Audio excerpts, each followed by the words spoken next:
Hello everyone, आज हम करेंगे इन्फ्लेशन अकाउंटिंग कि इन्फ्लेशन अकाउंटिंग होती क्या है, इसकी क्या क्या मेरिट्स हैं, क्या क्या डीमेरिट्स हैं और इसके मेथड्स हैं।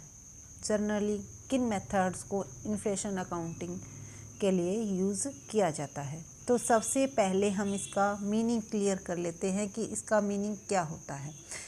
तो इसके नाम से ही स्पष्ट हो रहा है, inflation plus accounting. It means inflation का मतलब क्या होता है, महंगाई। अकाउंटिंग का मतलब क्या होता है, उसको रिकॉर्ड करना। यानी कि अपने फाइनेंशियल स्टेटमेंट में जब हम रिकॉर्डिंग करते हैं तो इन्फ्लेशन को कंसीडर करके हम क्या करेंगे, रिकॉर्ड करेंगे। तो उसे क्या बोलेंगे, inflation accounting. Inflation accounting is a term describing a range of accounting model designed to correct problem arise from historical cost accounting। जो इन्फ्लेशन अकाउंटिंग की प्रॉब्लम होती है वो किस जो हमारा कॉन्सेप्ट है, प्रिंसिपल है, किसके अकॉर्डिंग ये प्रॉब्लम आती है हमें।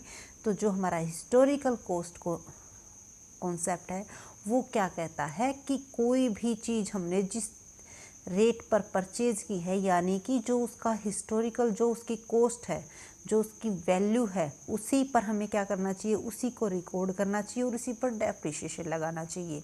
But in the presence of high inflation and hyper inflation, अगर ज़्यादा महंगाई है और लगातार बढ़ रही है, यानी कि हाइपर इन्फ्लेशन है, लगातार महंगाई बढ़ती ही जा रही है, तो उस टाइम क्या हो जाती है, जो हमारे रिकॉर्ड की गई है, हमने जो हिस्टोरिकल कॉस्ट पर जो वैल्यू रिकॉर्ड की गई है वो हमारी सही कंपनी की स्टेटमेंट नहीं दिखाती।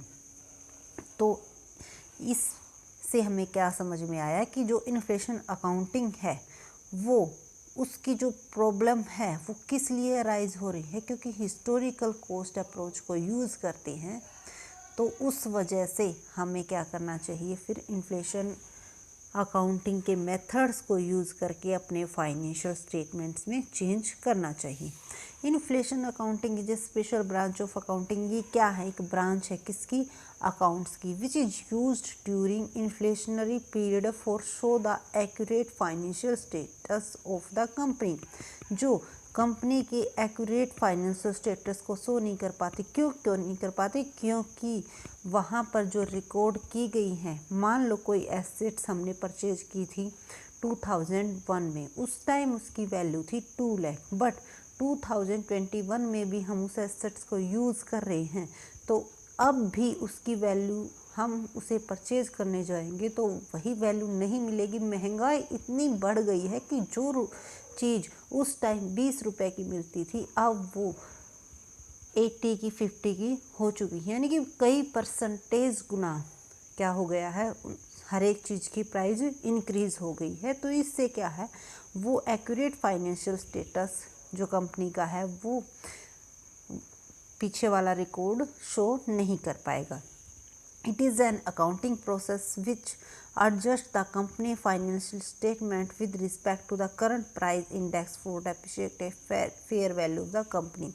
तो कंपनी की फेयर वैल्यू को शो करने के लिए हमें क्या करना चाहिए, फाइनेंशियल स्टेटमेंट में करंट प्राइस इंडेक्स के अकॉर्डिंग चेंज करना चाहिए। उसके बाद है inflation accounting is also termed as price level accounting. देखो कई बार इन्फ्लेशन अकाउंटिंग की जगह पर एक वर्ड यूज़ किया जाता है, प्राइस लेवल अकाउंटिंग। तो हमें घबराना नहीं है, प्राइस लेवल अकाउंटिंग और inflation accounting is the same term.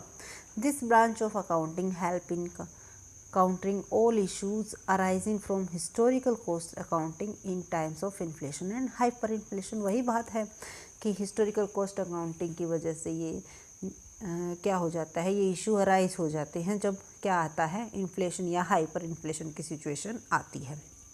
तो उस time inflation accounting record transaction of business at present value for analyse the effect of price change on cost, revenue, assets and liability of the organisation.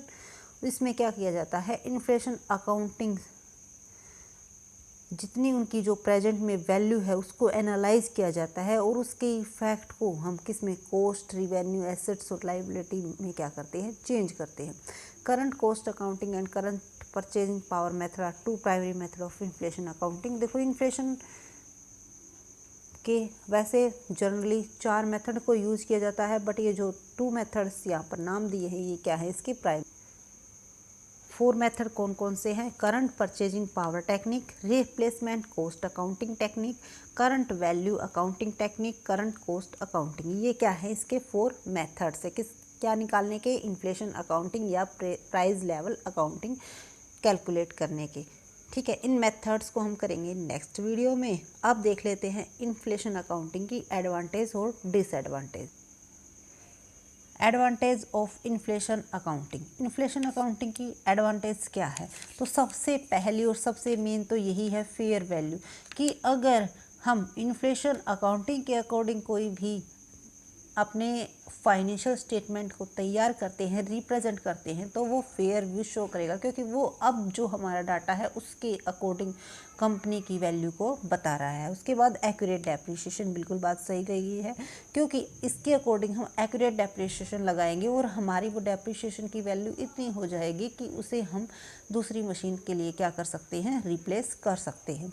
Know over statement, कोई भी over statement नहीं होगी। Keep a check on dividend payment, जो dividend pay किया जाएगा वो आज के अकॉर्डिंग बेनिफिट को काउंट करके प्रॉफिट को देखते हुए ही हम क्या करते हैं?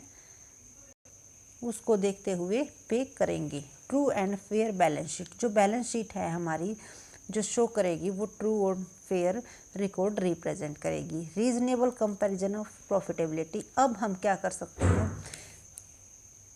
हम क्या कर सकते हैं? दो कंपनीज़ को दो आपस में कंपेयर कर सकते हैं, क्योंकि इन्फ्लेशन अकाउंटिंग के बाद दोनों ही की जो वैल्यू ली गई है वो प्रेजेंट को देखते हुए ली गई है, तो उनकी आपस में कंपैरिजन इजीली हो जाती है।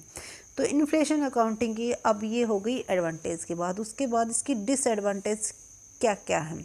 तो नेवर एंडिंग प्रोसेस, बिल्कुल सही बात की गई, क्योंकि ये इन्फ्लेशन क्या लगातार, अगर हम आज जो डाटा तैयार किया है अगर हम नेक्स्ट देखेंगे तो उसकी और वैल्यू और भी ज़्यादा बड़ी मिलेगी।